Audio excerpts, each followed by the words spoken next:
Futebol sem fronteiras. Jogo jogado dentro do campo e fora dele. Bastidores, economia, política, turismo. O podcast do UOL para quem gosta de futebol internacional e tudo o que vai além de um simples grito de gol.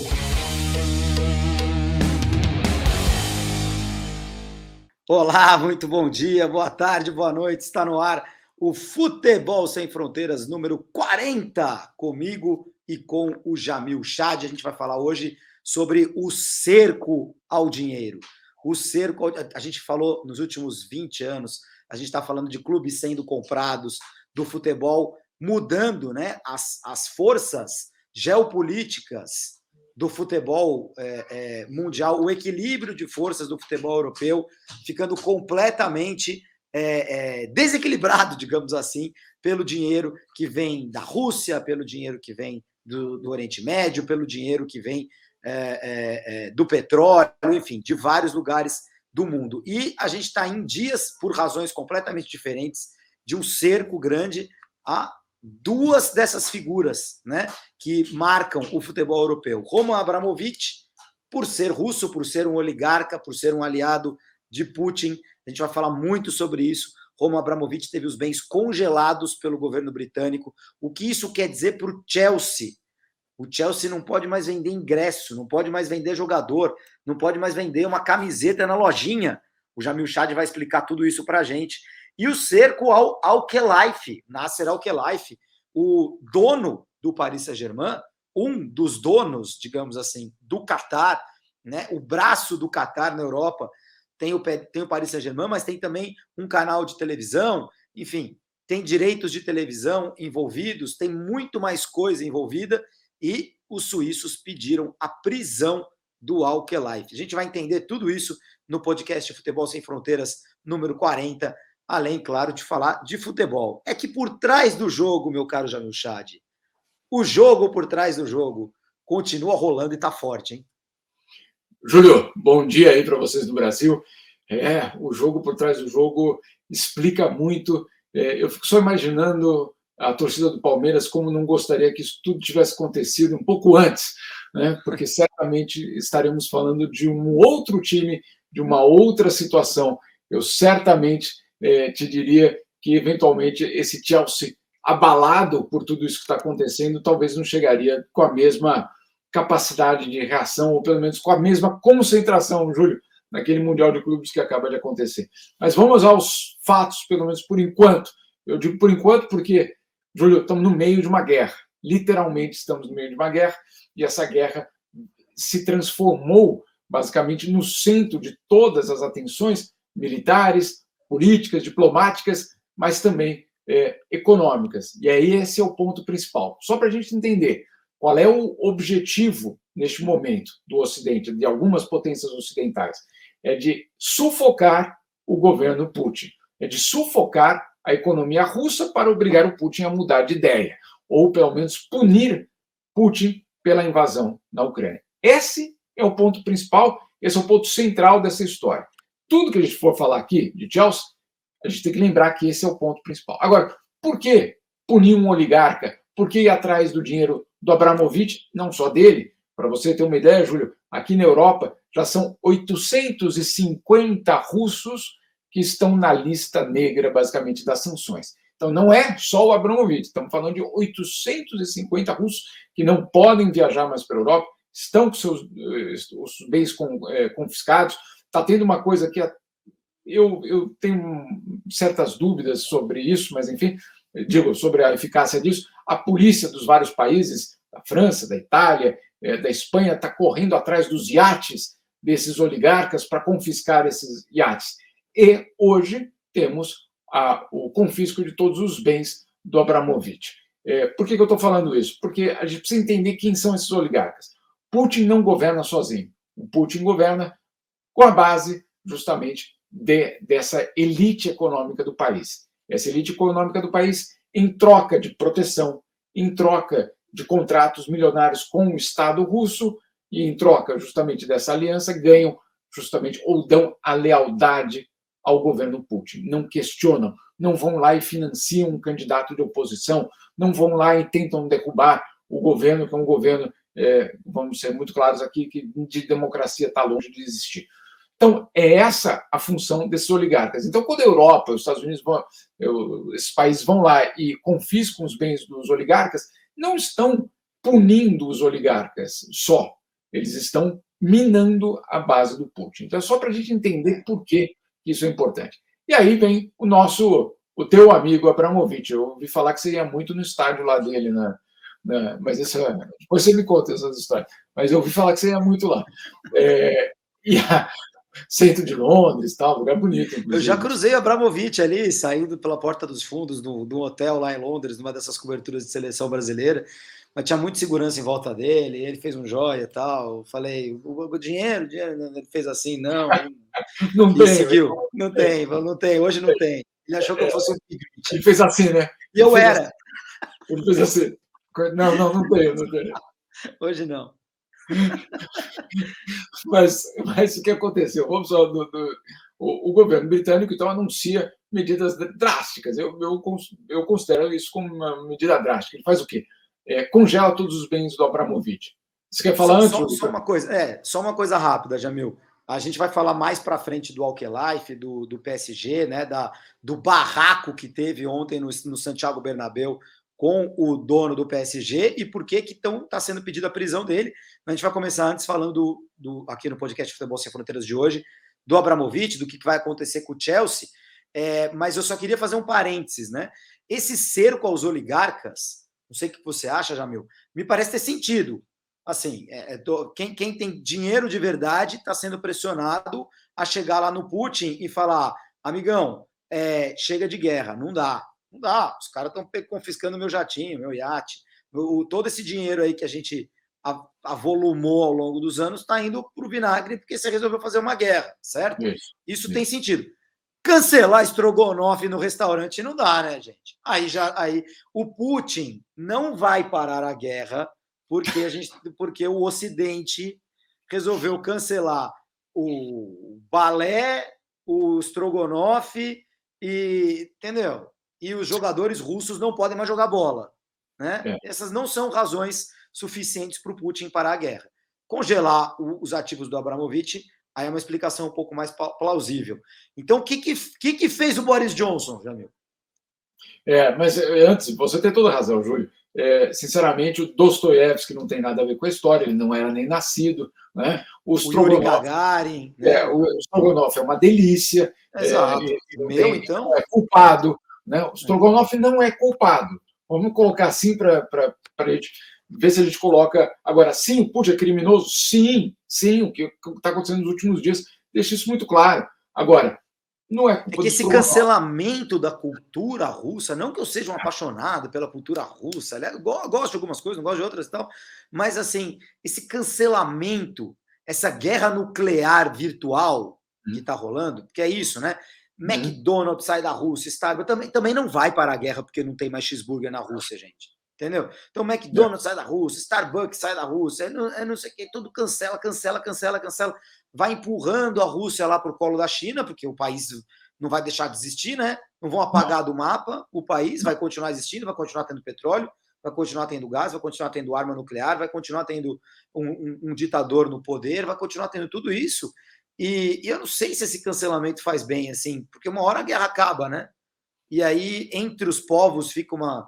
Enfim, não sei. Eu acho que uma coisa é querer o fim da guerra, outra coisa é esse cancelamento. Eu acho que são duas coisas Concordo plenamente. E isso aqui não é defender Putin aqui, não. Claro que não. Não tem espaço para defender um governo que nos censura.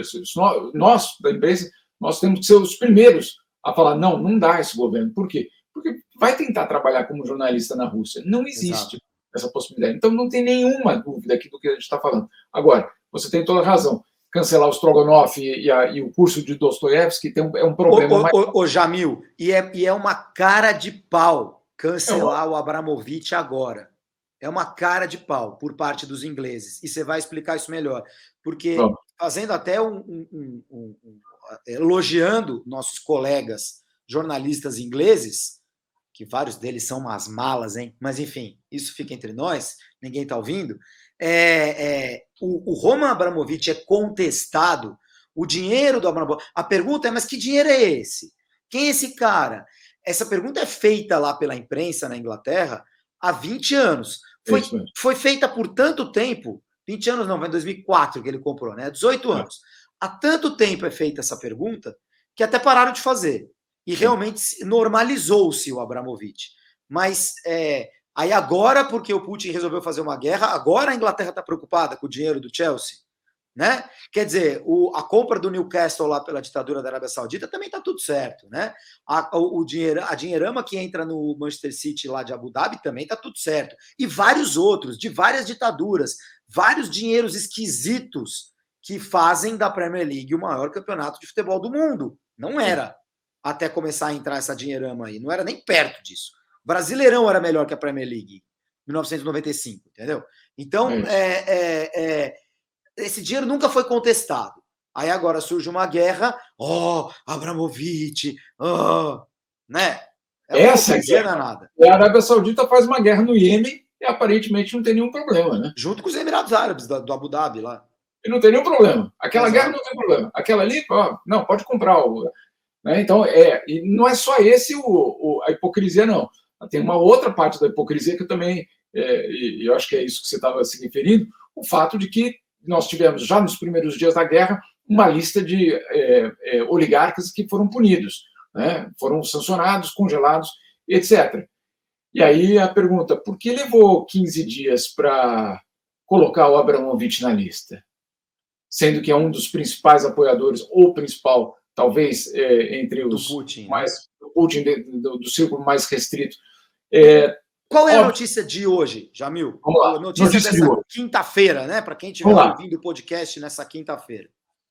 Confiscado todo o dinheiro do Abramovich na Europa, todo o dinheiro, perdão, no Reino Unido, o que inclui o Chelsea.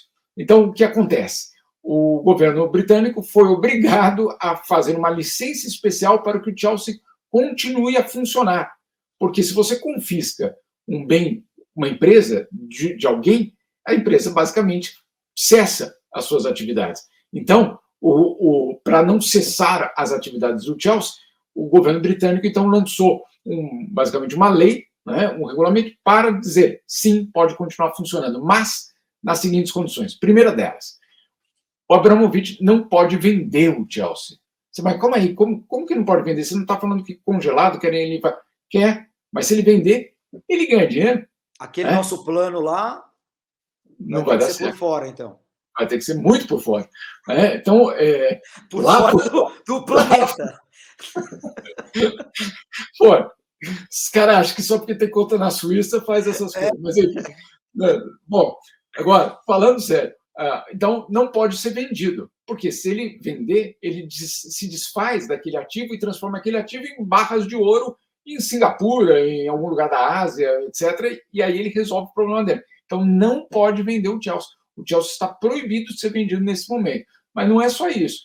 O Chelsea não pode vender mais ingressos para o resto da temporada. Mas como assim não pode vender? Não pode. Porque se o Chelsea vende ingressos, é receita que ele está fazendo. Quem está fazendo? O Abramovich fala, mas você não falou que congelou o dinheiro? Congelou, não confiscou. Congelar significa que está bloqueado. Mas não é do governo britânico agora. São questões legais diferentes. Confiscar é ficar para o Estado. E não é isso que aconteceu. É congelar. Congelar, porque eventualmente pode devolver. Então, esse é o primeiro ponto. Não pode vender ingresso. Não pode vender merchandising. Não pode vender camisa na lojinha. Não pode vender camisa na lojinha. Não pode entrar dinheiro no Chelsea. Exatamente. Não pode entrar nenhum dinheiro no Chelsea. Então, não pode vender jogador. Né? Não pode fazer novos contratos. Não pode vender direitos de televisão. Não pode absolutamente nada hoje no Chelsea. Então, você congela aquele ativo, mantém a sua operação, então ele vai continuar disputando jogos, etc. Por isso que eu estava brincando. De repente, se isso acontecesse antes do Mundial de Clubes, imagina o abalo que está hoje no Chelsea. Imagina o dia, né, do jogador falar, calma aí, eu vou receber salário? Não vou. Eu vou poder fazer isso. Imagine a quantidade de planejamentos que o Chelsea tinha em relação a pagamentos de salário, etc., com base nas futuras vendas de camisa e ingressos. Né? E aí, isso acaba. Então você tem aí um estrangulamento real que eventualmente vai atingir o time, sim. Então isso é absolutamente, eu sinceramente nunca tinha ouvido falar de uma torcida de braço dessa proporção, usando justamente o futebol. É novo? Mas é o que você falou, Júlio. É hipócrita, porque levou 15 dias para ser feito, né? Os outros oligarcas... Nesses 15 dias ele já transformou algumas coisinhas em barras de ouro, né? Óbvio. Eu faria isso. Eu não sei você, Júlio, mas assim, você liga para o teu amigo oligarca, ô Dimitri, como é que tá aí? Pô, pegaram tudo. Você liga para o outro, e aí? Pegaram tudo. Se bobear, esses caras ainda compram as ações certas, ainda semana que vem tem o dobro de dinheiro. Já. Exato. Né? Aí ele senta e fala, só não bloquearam o meu. Mas o que eu vou fazer? Obviamente que eu vou fazer esse dinheiro desaparecer daqui, ou pelo menos uma parte dele. Deixa lá 5 casas, 7 carros, os 3 Rolls Royce dele, etc. Confiscado. Né? Mas eu tenho não sei quantos bilhões saindo já do país. Então, o que aconteceu nesses 15 dias, eu acho que ainda vai virar história, e uma super história para aqueles nossos colegas britânicos jornalistas. Porque Sim. Eu acho que certamente vai ter uma história aí, Júlio. Agora, isso é o que aconteceu ali, e vamos ver aí os próximos capítulos da guerra. Como a Rússia disse, como o Kremlin anunciou ontem, Júlio, houve uma declaração de guerra econômica contra a Rússia. Né? Essa é a declaração de guerra. Tudo isso faz parte dessa declaração. Basicamente, como não é possível fazer uma guerra física contra a Rússia, né? Porque a guerra física acaba com o mundo, então estão fazendo uma guerra econômica, né? Estão sufocando, coisa que não era possível na Guerra Fria, né? Porque o mundo não era conectado, globalizado como é hoje. Agora sim é possível. A Rússia entrou no mundo globalizado, conectado financeiramente, economicamente, ela está pagando esse preço agora. Só espero que, todos nós acho que esperamos que o Putin não resolva responder a essa guerra econômica com a tal da guerra física, que ninguém quer, para além das fronteiras da Ucrânia, com bombas que literalmente acabem com o planeta, né? Tomara, porque realmente a pressão, o sufocamento, também parece um caminho sem volta. E o que vai acontecer com o Chelsea, que é a pergunta que está aqui na tela, sei lá, né? Obviamente, acho que a esperança é que acabe logo essa guerra, essa invasão, que isso tenha um desfecho rápido. E aí, algo me diz, Jamil, que as coisas vão acabar voltando ao normal. Né? Logo descongela aqui, descongela ali e tal, e tá tudo certo. Né? E aí ele vai vender o Chelsea, né? O Abramovich vai vender. Mas por isso é congelamento, e não é confisco. É diferente. Sim. Agora, é muito interessante que a gente está vivendo esse momento aqui no Brasil das SAFs, né? Da venda de clubes. O Brasil os clubes brasileiros estão passando a ter donos. Tá todo mundo empolgado, principalmente os times que estão na Pindaíba, né?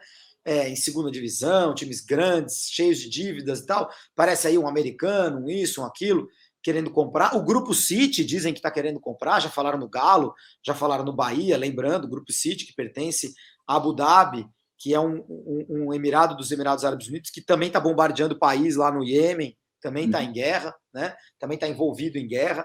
Enfim, agora, quando o teu time é comprado por um dono, né? Se esse dono tiver encrencado com alguma coisa, teu time também vai estar encrencado. É o que está acontecendo agora com o Chelsea. Parte do sufocamento está nos oligarcas, pessoas como Abramovich. Parte do sufocamento é esportivo. E a decisão da semana, Jamil, é a exclusão sumária da Rússia da Copa do Mundo. Então, o tal jogo contra a Polônia, que seria disputado daqui 2 semanas, que seria, primeiro, contra um país sem a bandeira russa, sem o hino russo, sem poder falar russo, sem poder comer estrogonofe, nem tomar vodka, né? Depois passou para junho, né? E agora passou para nunca mais. A Polônia está classificada para a próxima fase, né? Quer dizer, Portugal e Itália, hein? Deram um azar, hein? Podiam ter sido sorteados ali contra a Rússia e tal. Acabaram ficando numa chave ali para decidir vaga na Copa do Mundo. Daqui 15 dias a gente tem essas decisões, mas o jogo entre Rússia e Polônia foi cancelado, o jogo entre Suécia e República Tcheca acontece, quem ganhar enfrenta a Polônia. E na outra chave, que tem uma terceira, faltam 3 vagas europeias, a Ucrânia pediu para o jogo dela contra a Escócia ser adiado. Esse jogo também vai ficar para junho. Teremos sorteio da Copa do Mundo, portanto, no dia 1º de abril, à la Libertadores, com o papelzinho Europa 1, Europa 2, Europa 3, talvez a seleção brasileira enfrente num grupo um país, outro país, e alguém da Europa que a gente não sabe quem é. Né? A FIFA excluiu a Rússia, Jamil. A FIFA excluiu a Rússia, a FIFA permitiu que jogadores que jogam em clubes russos joguem outros lá por outras bandas, pelo menos até o verão. São várias decisões de sufocamento da Rússia, partindo da FIFA e da UEFA também. Decisões que fazem parte desse pacote, né, como você citou. Eu até estava conversando, justamente colocando esse ponto teu, Júlio, porque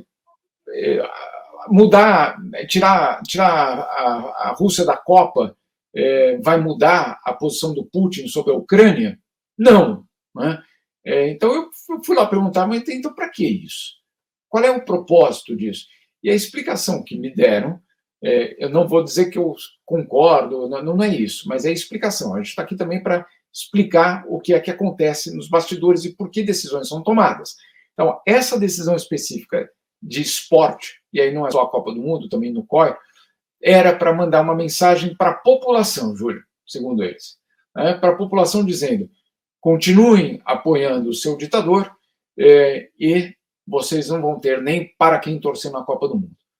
Aí eu perguntei, você acha mesmo que eles têm opção de dizer não gosto mais do ditador ou da pessoa aqui no poder? Porque só desde o começo da guerra, mais de 13 mil russos foram presos na Rússia, Júlio, por protestar contra a guerra. 13 mil russos foram presos. Essa é uma história que a gente, obviamente, não conta com a mesma intensidade, porque, claro, as bombas estão caindo em outro lugar. Mas eu entendo o objetivo, vamos dizer assim, simbólico e mandar uma mensagem para a população, vocês estão sendo punidos, justamente nesse sentido. Agora, não vejo isso transformando o governo Putin. Te dou outro exemplo. Eu nunca vi sanções funcionarem. Eu nunca vi. Eu não tô dizendo, então tem que deixar o Putin fazer o que quiser. Não, não é isso. Mas no Irã não funcionou. Em Cuba, faz 50 anos, não funcionou. Nunca vimos nesse nível, né? Nunca vimos nesse nível, mas entendo o teu ponto. Uhum. Bom, o de Cuba é desse nível. Né? Tirando o esporte, Cuba teve que reinventar até mesmo os seus carros, né? As peças dos carros. Aqueles carros antigos por Havana, não é porque eles gostam de modelos antigos, porque todos são colecionadores. Não, é porque não tem outro. Não tem outro. Né? Então, qual é a grande preocupação, inclusive, do lado humanitário? É de que a sanção, de que aquele governo no poder, e aí o Putin, justamente por ser ou ter esse caráter criminoso, ele vai transferir a dor.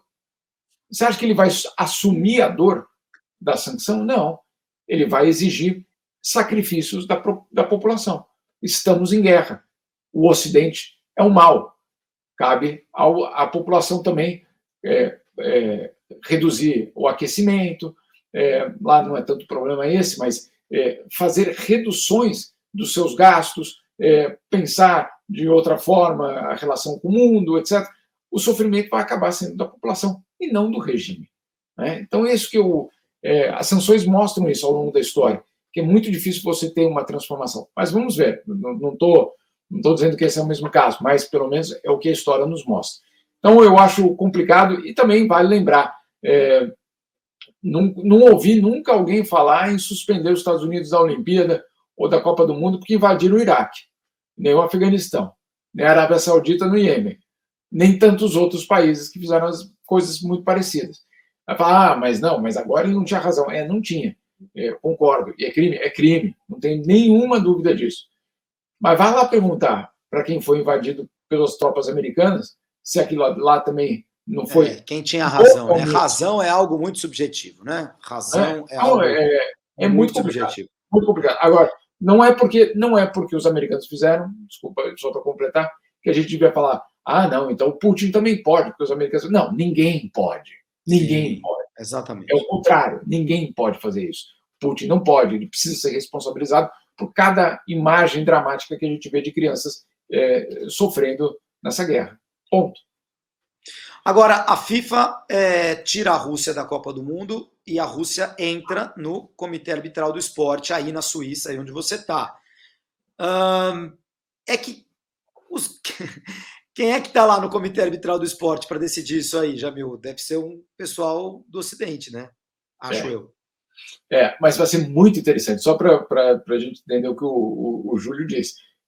Houve a suspensão é baseada no quê? Numa guerra. Não, mas e dentro da FIFA, o que? Não, nada. Né? Então, em termos legais, temos um problema.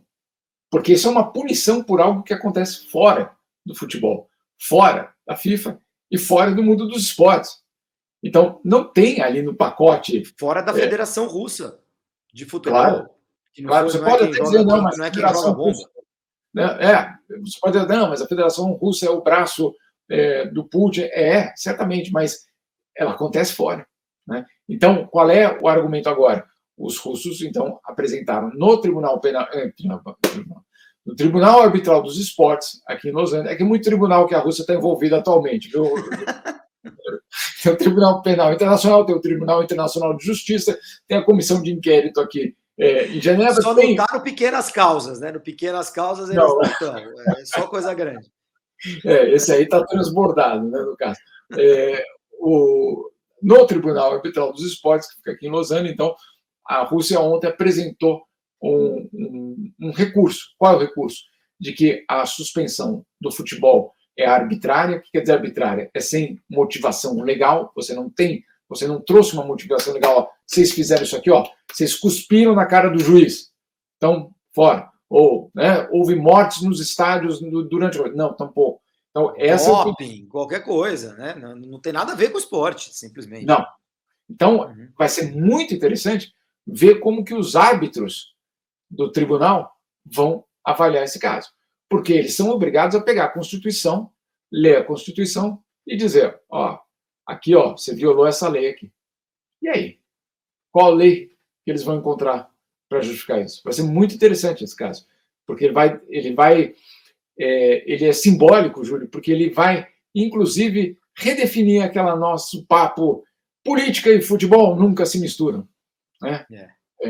Se misturam. Então, vamos ver agora. Os caras devem estar todos torcendo para, nos próximos 10 dias, esse negócio se resolver. E aí eles vão falar: olha, não, FIFA, não dá. Faz o jogo. Aí a FIFA vai falar: tá bom, vai, então vamos fazer o jogo. Então tá bom, vai. Então, já que a gente fez a nossa parte, mas então vamos fazer o jogo. Eu ainda não descarto completamente essa hipótese de ter esse jogo, não, viu? Lá em junho.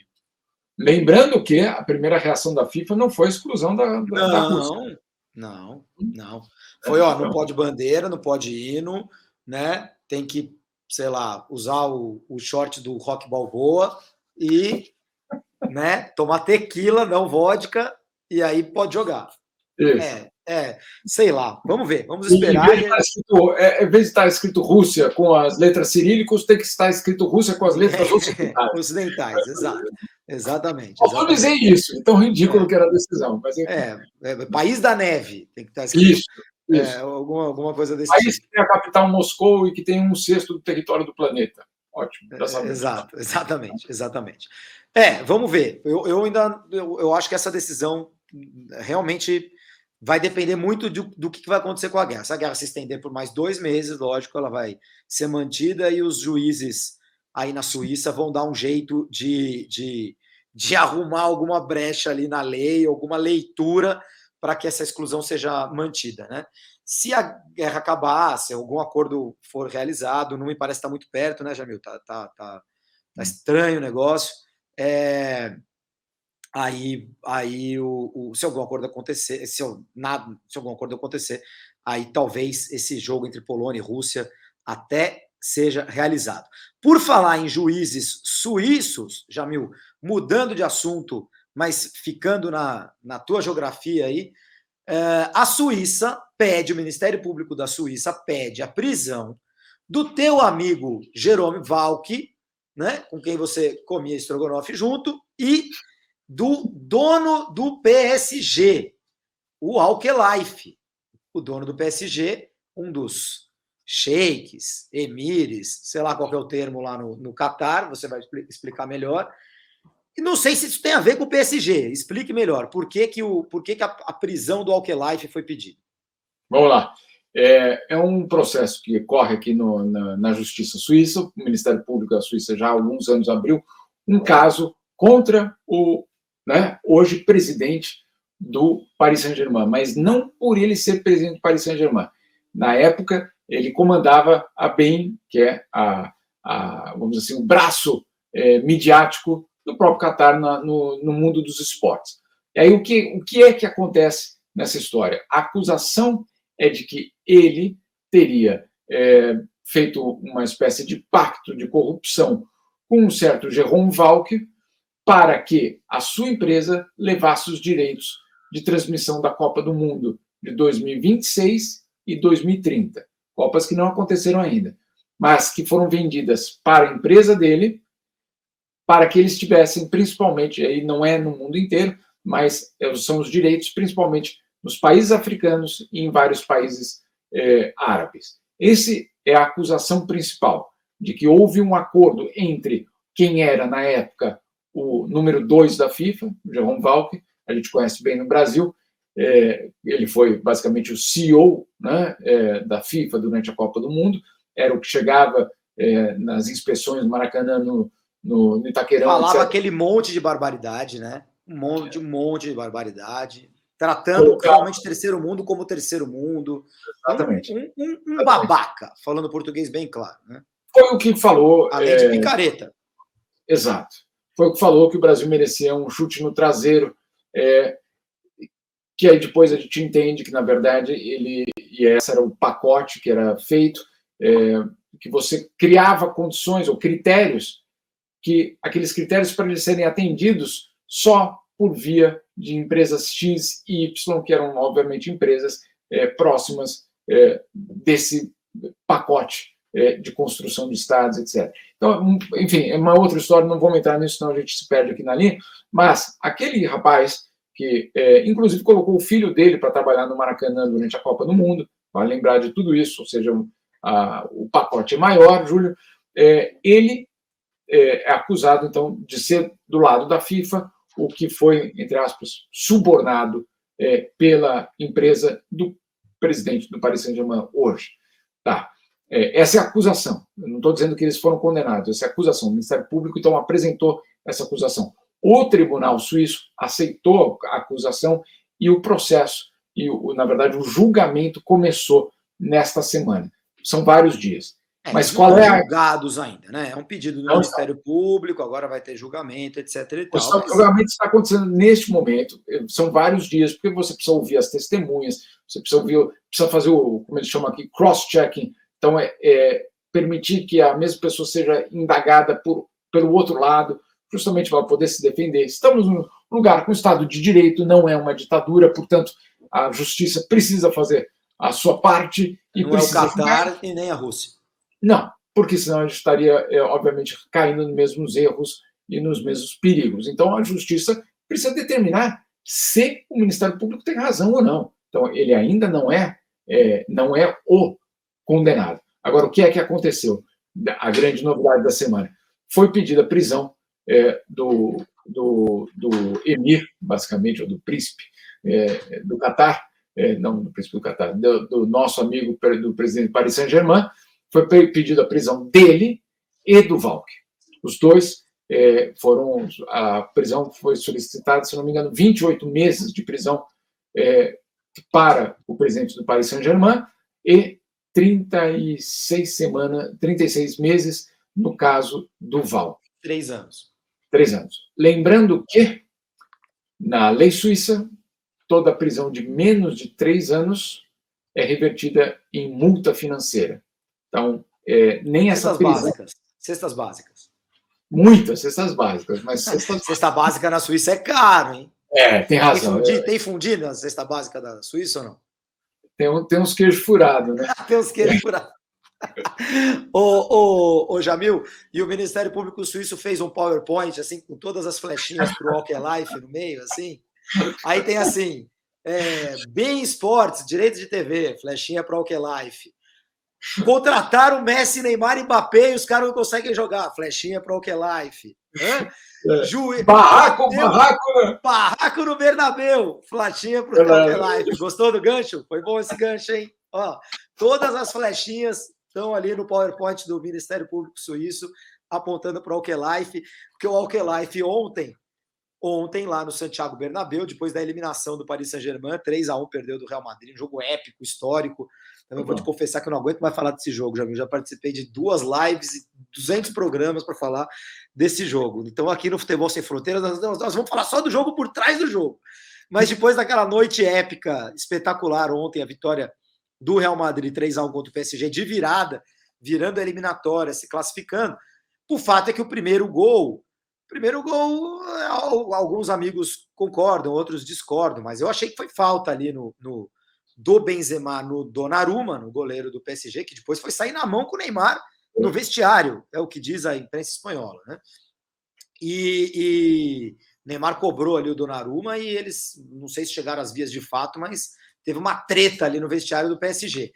E o Alkelife, o Emir, dono do Paris, que já foi, aí sim, dessa vez de verdade, roubado na Espanha, em 2017, quando o PSG leva aquele 6-1 do Barcelona, que tinha vencido a primeira partida por 4-0, perde a segunda por 6-1, no grande jogo do Neymar com a camisa do Barcelona, mas em que o juiz arrumou pênalti, não deu pênalti, ali foi um roubo. Ali sim merecia chute na porta do vestiário. Ontem foi um roubinho, um roubinho. Um erro ali da arbitragem, na minha opinião, no primeiro gol, que de fato dá origem à reação do Real Madrid, mas, ainda estava 1-1 e o PSG tendo vencido o primeiro jogo. E aí ele e o Leonardo, diretor brasileiro, que também tem muita classe o Leonardo, mas o que se envolve em polêmica assim é uma atrás da outra, hein? Cotovelaço, não teve o Tabef no juiz aí, que ele ficou suspenso na França, inclusive. Ele teve que sair do Paris Saint-Germain. Teve que sair do Paris Saint-Germain. Eles esperaram para depois voltar. Exatamente. O Alkelife e o Leonardo foram lá chutar a porta do Bernabéu, o Jamil Chad. Tipo Série B aqui, Série C, Série qualquer, né? Tipo aquele São Paulo e Tigres ali, lembra? Final da Sul-Americana em 2012. Chute na porta, gás de pimenta e tal. Que barraco, hein, meu amigo? Que coisa. Os caras não gostam de ser contrariados, não.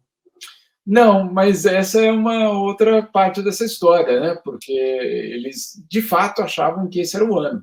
E que você tinha um Barcelona enfraquecido, você tinha um Liverpool, obviamente, longe do que foi o Liverpool dos últimos anos, um Chelsea que ganhou, mas não convenceu, e que eles estavam basicamente com... Estavam chegando, né? Chegaram numa final, numa semifinal, estavam chegando. E que isso, quer dizer, obviamente você ser limado dessa forma nas oitavas é muito distante do que o Paris Saint-Germain queria como projeto, muito distante.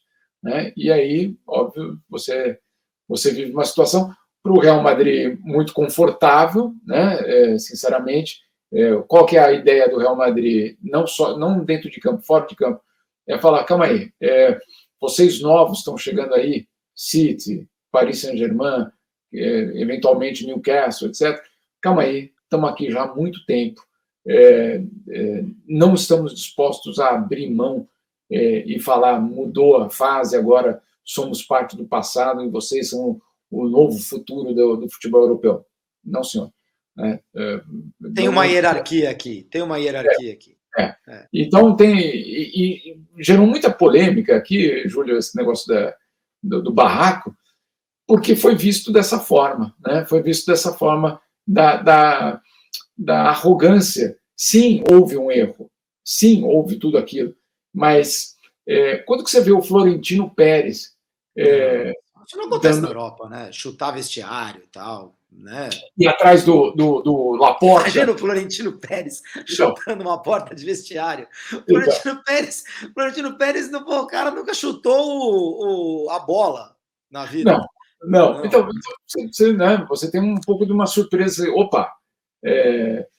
Barraqueiro. Quem são esses que chegam aqui e fazem assim? Por isso que hoje o ruído todo foi parte e aí é muito engraçado. Põe na rádio francesa, silêncio. Ninguém fala nada. Não, Ninguém fala nada do barraco? Perdemos. Não, barraco não. Olha, barraco, interessante, hein? Bairristas. O barraco aconteceu, mas e a Covid, hein? Puxa, vamos falar da guerra. Vamos cancelar, vamos cancelar a vodka. Não, mas o que eu digo, foi uma surpresa e eu vi muitos comentários nesse sentido que você está colocando aí. Interessante, né? Interessante, realmente. Foi uma eliminação. Foi uma eliminação traumática. Eu acho que teve esse erro de árbitro, mas nada justifica. Para a gente encerrar, Jamil, pergunta do Salvador Gama, que está sempre com a gente no podcast Futebol Sem Fronteiras. Aliás, inscreva-se, gente, na página do All Sport. Se você está assistindo a gente no canal All, todas as quintas às 3 da tarde tem podcast Futebol Sem Fronteiras. Inscreva-se na página do All Sport no YouTube. A gente costuma gravar o Futebol Sem Fronteiras nas quintas-feiras de manhã, eu e o Jamil Chad. Se você quiser participar, mandando perguntas, acompanhe a gente aí sim na página do YouTube do podcast Futebol Sem Fronteiras, né? Entre lá, YouTube, podcast Futebol Sem Fronteiras, inscreva-se no nosso canal, ative as notificações, compartilhe, enfim, deixe todo mundo saber do nosso trabalho para mais e mais gente nos assistir e o UOL continuar gostando da gente. Então, responde o Salvador Gama, que está sempre com a gente aqui, Jamil. Administrações como as do PSG, do City, United, que também dos americanos, o Chelsea, estão com os dias contados? Acho que não, né, Jamil? Acho que isso aí é um caminho dias contados, de clubes com donos sem volta, né?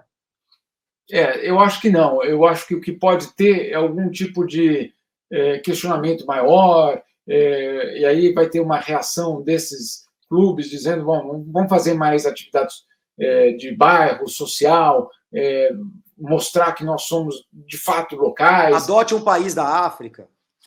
Também. Quer ter um clube na Inglaterra, adote um país na África. Um país, não uma família. Não. Não. Mas por quê? Porque eu acho que hoje você tem, como o Júlio falou, há 20 anos, ou 30 anos, o futebol inglês passa por uma transformação completa que ninguém está disposto a voltar. Né? Ninguém está disposto a dizer, não, vamos de fato voltar só a ter jogador galês, escocês, irlandês e um ou outro francês. E hooligans. E um ou outro francês que se perder aqui no Canal da Mancha e cruza exatamente. Né? Não, não é esse o objetivo. O objetivo é muito claro e é muito legal essa história, Júlio. Depois vale até um programa em algum momento. Como é a grande revanche do futebol inglês pelos clubes, né? Já que a seleção não é a seleção que domina o futebol mundial, a grande revanche é se transformar no epicentro do futebol mundial, mesmo não sendo em inglês, né? Não são ingleses que fazem isso acontecer, mas é o epicentro do futebol mundial, é o epicentro da indústria do futebol mundial. Então, mas essa é uma outra história. Legal. Bom, legal, gente. Eu gostei bastante da edição número 40 do Futebol Sem Fronteiras. Falamos da Rússia, falamos do Catar. A gente está tentando explicar para vocês como o futebol ele é envolvido, né? Opa, a porta bateu. Como o futebol é envolvido em tudo que está acontecendo no mundo. Nada é dissociado. Vamos ver o que vai acontecer com o Chelsea. O Paris Saint-Germain, obviamente, o interesse esportivo é maior, mas tem essas situações envolvidas o Alkelife. E todos esses clubes que têm donos, tem muita gente esquisita no mundo, tem muita gente duvidável, digamos assim, né? Questionável, tem muito dinheiro questionável rodando por aí. E aí, talvez outras histórias assim sigam se avolumando nos próximos anos. Obrigado, Jamil. Bom trabalho para você. Mais uma vez, parabéns pelo trabalho espetacular que você tem feito, não só na cobertura da guerra, mas no dia a dia aqui no UOL. Valeu, Jamilzaço. Até quinta-feira que vem. Júlio, boa semana para todos. E muito futebol aí. Parece que o São Paulo vai ganhar no fim de semana. Tem quinta, tem jogo, tem São Paulo e Palmeiras hoje. Não espero o fim de semana, não. Tá por dentro. Acompanha a Série A2, que a Lusa tá liderando, que você vai ter só alegria. Como Valeu, assim? gente. Tá liderando? Não. Liderando a Série A. Não, cara, isso é momentâneo. Ganhamos ontem do Taubaté. Vocês assistindo aí Paris Saint-Germain e Real Madrid, a gente estava ganhando do Taubaté. É isso. Mas tem russo no teu time ou não? Desculpa. Não. E as iguarias são todas portuguesas lá no Canindé, com certeza. Um abraço, gente. Tchau. Um abraço. Futebol sem fronteiras. Jogo jogado dentro do campo e fora dele. Bastidores, economia, política, turismo. O podcast do UOL para quem gosta de futebol internacional e tudo o que vai além de um simples grito de gol.